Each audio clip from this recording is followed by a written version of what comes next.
Hello everyone. Today's topic is heart chambers. Already last lecture में हमने बात की थी. There are 4 chambers present in the heart. One by one we will discuss them. सबसे पहले हम बात करने वाले हैं right atrium के बारे में.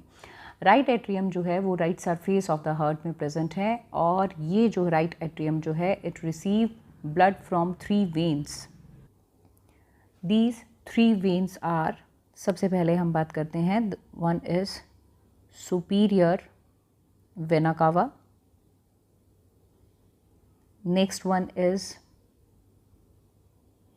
inferior vena cava,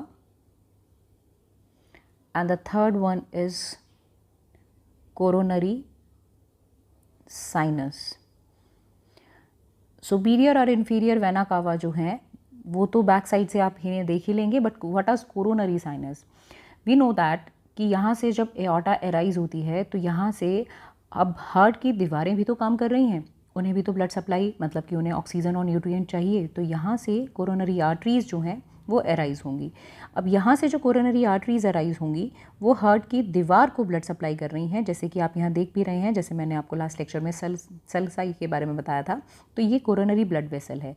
ये कोरोनरी आर्टरी जो है वो हार्ट की वॉल को ब्लड सप्लाई दे रही हैं. तो हार्ट की वॉल को ब्लड सप्लाई देने के बाद यहाँ से वेस्ट और साथ ही में जो कार्बन डाइऑक्साइड है उसको लेकर जाने वाली वेन्स होंगी. तो कोरोनरी वेन्स जो हैं वो सब मिलकर इस वेना कावा में ओपन नहीं होती हैं, वो अलग से कोरोनरी साइनस, मतलब that is called a dilated vein, उसके अंदर ओपन होती हैं. और कोरोनरी साइनस एक डिफरेंट ओपनिंग से वो ओपन हो जाता है राइट एट्रियम में. So you can see here, यहाँ पर देखिए कि ये ऊपर का ये जो है this is called right atrium. Right atrium ये ऊपर की तरफ है, this one is called superior vena cava बचा, और ये नीचे वाला है this one is called inferior vena cava. ये दोनों डिफरेंट ओपनिंग से यहाँ पर ओपन हो रही हैं और यहाँ पर इसी के अंदर यहाँ पर ही ओपनिंग जो है वो प्रेजेंट है कोरोनरी साइनस की, जिससे कि कोरोनरी साइनस यहाँ पर डीऑक्सीजनेटेड ब्लड जो है उसे पोर कर देता है. अगर आप यहाँ पर इसकी दीवार में देख रहे हैं तो यहाँ पर जो इनसाइड द पोस्टीरियर वॉल जो है, मतलब पोस्टीरियर वॉल जो है वो स्मूथ है, लेकिन एंटीरियर वॉल जो है वो आपको दिखाई दे रही है it is slightly rough due to the presence of muscular ridges जो दिखाई दे रहे हैं. बेसिकली हम इन्हें कहते हैं these are known as pectinate muscle. तो हम इन्हें कहते हैं these are called pectinate muscle. ये पैक्टिनेट मसल जो है this is present only in the atrium. ये जो है एक्सटेंड इनटू द ऑरिकल, ये थोड़ा सा ऑरिकल वाले पार्ट में भी एक्सटेंडेड है. अब राइट एट्रियम और राइट वेंट्रिकल, ऑल्दो ये हमारे सामने एक बार पल्मोनरी ट्रंक बीच में आ गया है, लेकिन राइट एट्रियम और लेफ्ट एट्रियम के बीच में एक पार्टीशन है जिसे हम इंटर एट्रियल सेप्टम कहते हैं. इंटर का मतलब हुआ इंटर एट्रियल सेप्टम, इंटर का मतलब हुआ बिटवीन, और एट्रिया का मतलब आप जानते ही हैं एट्रिया, दो एट्रियम के बीच में सेप्टा है, इसे इंटर एट्रियल सेप्टम कहते हैं. अब सेप्टम का एक फीचर है कि अब देखिए आपको ये थोड़ा सा यहाँ पर एक डिप्रेशन दिखाई दे रहा है. This depression is called fossa ovalis. Fossa ovalis, ये जो डिप्रेशन आपको दिखाई दे रहा है this is actually a remnant of a hole जिसका नाम था फोरामेन ओवेल. जब हम अपनी मदर के वूम में थे, मतलब कि जब हम जेस्टेशन मदर के जेस्टेशन पीरियड के दौरान अगर एक फीटस की बात करें तो उस फीटस में जो ब्लड सप्लाई है वो ब्लड सप्लाई, या फिर अगर हम कहें कि गैस एक्सचेंज की बात करें तो गैस एक्सचेंज जो है वो बच्चे के नॉस्ट्रिल्स जो हैं वो बंद होते हैं, लंग्स बंद होते हैं एक्चुअली. तो इसलिए गैस एक्सचेंज जो है वो मदर के ब्लड से ही हो पाता है. तो ब्लड जो है वो शंट होकर यहाँ से राइट एट्रियम से लेफ्ट एट्रियम में जाता है. ये फीटल सर्कुलेशन का पार्ट है which is not in our syllabus, लेकिन आपको एक बात पता होना चाहिए कि फीटल स्टेज में दोनों एट्रिया के बीच में एक होल था, जो होल अब धीरे धीरे भर चुका है. ये जन्म लेने के, बर्थ लेने के तुरंत बाद, फ़ौरन बाद नहीं भरता, धीरे धीरे ये भर जाता है. लेकिन ये होल एक डिप्रेशन की फॉर्म में आज भी हमारे दोनों एट्रिया के बीच की दीवार, मतलब इंटर एट्रियल सेप्टम पर प्रेजेंट है. That is called fossa ovalis. ये रेमिनेंट है फोरामेन ओवेल का, जो कि ओपनिंग थी इंटर एट्रियल सेप्टम में, जो मैंने कहा कि बर्थ के बाद ही भर जाता है. ब्लड जो है राइट एट्रियम से, ब्लड जो है वो राइट एट्रियम से राइट वेंट्रिकल में पास होता है. तो इनके बीच में एक वॉल्व है, this valve is known as tricuspid valve. Tricuspid क्यों? क्योंकि इसमें 1 2 3, this is 1, this is 2, this is 3, इस तरह के 3 कस्प हैं जो मैं आगे आपको डायग्राम में ज़रूर दिखाऊंगी। तो ये जो है ट्राइकस्पिड वॉल्व जो है, क्योंकि इसके 3 कस्प हैं और ये कहाँ प्रेजेंट है, तो आप बताएंगे राइट साइड में, right atrium and right ventricle के बीच में। Let's move on to the right atrium के बाद राइट वेंट्रिकल। राइट वेंट्रिकल, ये आपको नीचे वाला पोर्शन जो दिखाई दे रहा है, this is the second chamber, right ventricle. Right ventricle जो है, इसके अंदर कार्डियक मसल फाइबर्स के सीरीज़ ऑफ इस तरह के आपको दिखाई दे रहे हैं। ये सीरीज़ ऑफ, इसे आप कह सकते हैं इस तरह के बल्जेस हैं, एक आप कह सकते हैं रिजेस बनते हैं। ये बंडल ऑफ कार्डियक मसल्स हैं, इन्हें हम कह देते हैं, दीज आर नोन एज ट्रैबिक्यूली कैरेनी।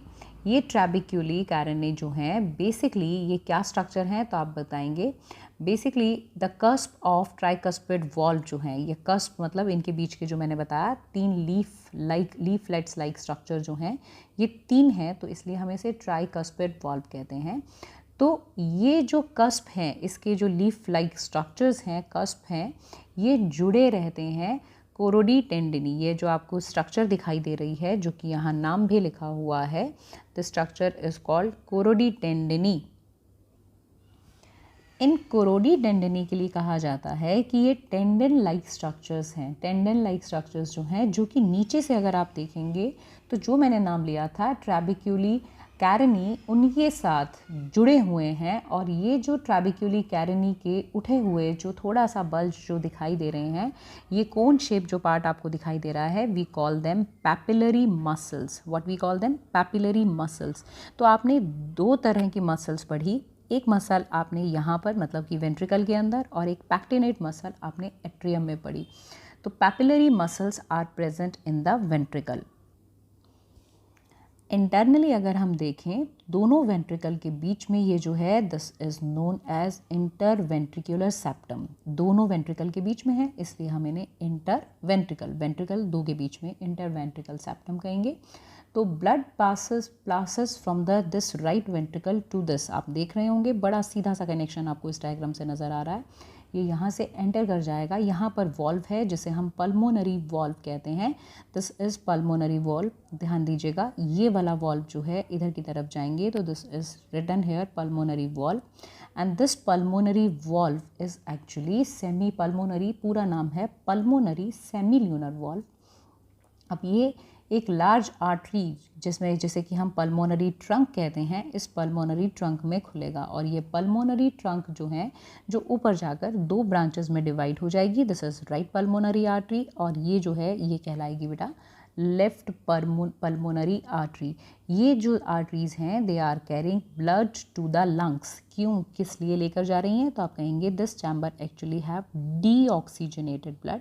तो वो इस डीऑक्सीजनेटेड ब्लड में से कार्बन डाइऑक्साइड लंग्स को देगी और वहाँ से ऑक्सीजन रिसीव करेगी। तो ये जो है डीऑक्सीजनेटेड ब्लड को, एक्चुअली जो आर्टरी है, जनरली आर्टरीज हार्ट से दूर जाती हैं, आर्टरी अवे, आप ऐसे एक न्यूमोनिक की तरह याद रख सकते हैं, A for artery, A for away.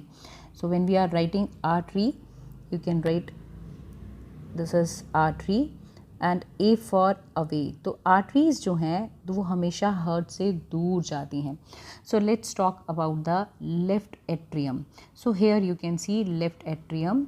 ये अगर हम थिकनेस की बात करें तो राइट एट्रियम जैसा ही है। ये इसके पास लंग से ऑक्सीजनेटेड ब्लड इसके पास आता है थ्रू द पल्मोनरी वेन्स। तो ये आप यहाँ पर देख रहे हैं, लेफ्ट पल्मोनरी वेन जो है वो इसके अंदर खुल रही है। ये पल्मोनरी वेन जो है ये इसके अंदर ऑक्सीजनेटेड ब्लड को पोर करेगी। In this diagram we are not able to see pectinate muscles. इसका मतलब ये नहीं है कि पैक्टिनेट मसल इसमें नहीं है। हाँ, इसका एक उठा हुआ पार्ट जो मैंने बताया था आपको कि एक एडिशनल इसका डॉग ईयर लाइक इस तरह का जो मैंने आपको पार्ट बताया था, दैट वाज ऑरिकल। तो इसकी जो पैक्टिनेट मसल्स हैं वो ऑरिकल में है, इसलिए आपको यहाँ दिखाई नहीं दे रही हैं। तो अब क्योंकि ब्लड इसके अंदर जो आया है वो ऑक्सीजनेटेड है, लेफ्ट एट्रियम से ब्लड जो है वो लेफ्ट वेंट्रिकल में पास होगा। इनके बीच में जो वॉल्व है उसे मिट्रल वॉल्व या बाइकस्पिड वॉल्व कहते हैं। बाइकस्पिड इसलिए कहते हैं क्योंकि इसके अंदर 2 कस्प है, और मिट्रल इसे बिशप के हैट की जो शेप है उनकी तरह की, इस तरह की शेप भी होती है इसके जो कस्प हैं उनकी। तो ये जो मिट्रल है, this is the name given for them, ये नेम जो है मिट्रल, दोबारा बता रही हूँ, बाइकस्पिड वॉल्व जो है बिशप्स मिटर, मिटर मतलब जैसे आपने ये bishop's mitre MITER which is actually meaning hat, तो इस वजह से ये नाम दिया है। तो मिट्रल और bicuspid valve it is present between the left side, मतलब कि left atrium and left ventricle के बीच में। लेफ्ट वेंट्रिकल की बात करते हैं, this is the thickest chamber of the heart. इसका साइज़ भी या इसकी दीवारें भी तो ये सबसे ज़्यादा थिक हैं। क्यों इसकी दीवारें? अगर हम वॉल्स की बात करें तो दोनों एट्रियम की वॉल जो दीवारें हैं, वॉल नॉट वॉल्व, जो इनकी दीवारें हैं वो वेंट्रिकल की कंपैरिजन में थिन हैं। दोनों वेंट्रिकल की दीवारें थिक हैं, लेकिन जैसे कि आप देख रहे हैं कि राइट वेंट्रिकल की जो दीवार है वो लेफ्ट वेंट्रिकल के कंपैरिजन में थिन है, क्योंकि इसको ब्लड बड़े प्रेशर के साथ, अच्छे खासे प्रेशर के साथ एओर्टा के थ्रू पूरी बॉडी में पंप करना होता है। लेकिन इसको ब्लड कहाँ पंप करना है? यहाँ पल्मोनरी ट्रंक में, और पल्मोनरी ट्रंक को ब्लड कहाँ भेजना है? लंग्स में, क्योंकि ये तो प्रेजेंट ही मीडियास्टेनम मतलब दोनों लंग्स के बीच में प्रेजेंट है। इसलिए लेफ्ट वेंट्रिकल की दीवारें जो हैं अगर सबके कंपैरिजन में देखें तो हम कहेंगे थिकेस्ट वॉल हैं इसकी। Just like the right ventricle, इसके अंदर भी पैपिलरी मसल्स मतलब वही ट्रैबिक्यूली कैरिनी, पैपिली मसल्स और कोरोनरी टेंडनी प्रेजेंट हैं। ब्लड जो है वो लेफ्ट वेंट्रिकल जो है उसके थ्रू यहाँ पर आपको दिखाई दे रहे हैं, ये छोटे सा पार्ट जो दिखाई दे रहा है दिस इज एओर्टिक वॉल्व, और इस एओर्टिक वॉल्व के थ्रू ब्लड जो है वो एओर्टा में एंटर कर जाता है। एओर्टा में यहीं से पास से, हम सेपरेटली एओर्टा की स्ट्रक्चर देखेंगे तो यहाँ से पास से निकल रही हैं कोरोनरी ब्लड वेसल या कोरोनरी आर्टरीज। जैसा कि मैंने आपको बताया था कि यहाँ से जो कोरोनरी हैं वो हार्ट की वॉल्व को, दीवार को ब्लड की सप्लाई दे रही हैं। तो उसके बाद ब्लड जो है वो सारा चला जाएगा एओर्टा में ascending descending, arc of aorta, ये सारी बातें हम आगे करेंगे। और उसके बाद उसकी जो ब्रांचिंग है, thoracic aorta, abdominal aorta, later on we will discuss all of them.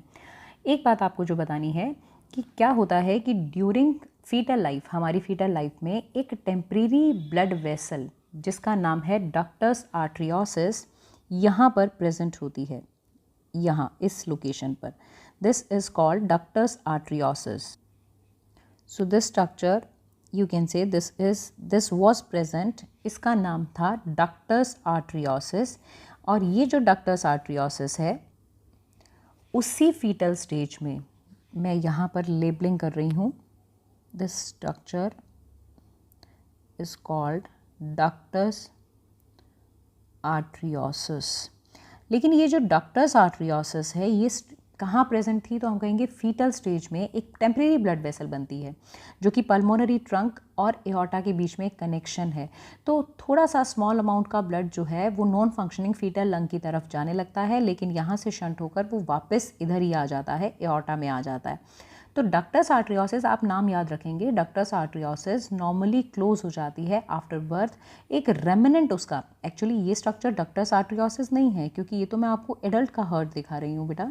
तो यहाँ पर डक्टस आर्टरियोसिस तो पहले प्रेजेंट थी, लेकिन अब हम इस क्लोज्ड स्ट्रक्चर को हम इसे नाम देते हैं। I am not having space here, तो आप, मैं नाम यहाँ लिख रही हूँ, आप यहाँ से नोट करेंगे। This is called ligamentum arteriosum, arteriosum, this is called ligamentum arteriosum. मैं दोबारा लिख रही हूँ, स्पेलिंग गलत लिख दिया था, SUM। दिस इज कॉल्ड लिगामेंटल आर्टरियोसम, जो कि बंद हो चुकी है, रेमिनेंट, जो अभी तक एक कनेक्शन बचा हुआ है। तो ये जो है ये हमने एक तरह से डिस्कस किया इनके बारे में, जो आपके जितने भी हार्ट के चारों चैम्बर्स थे।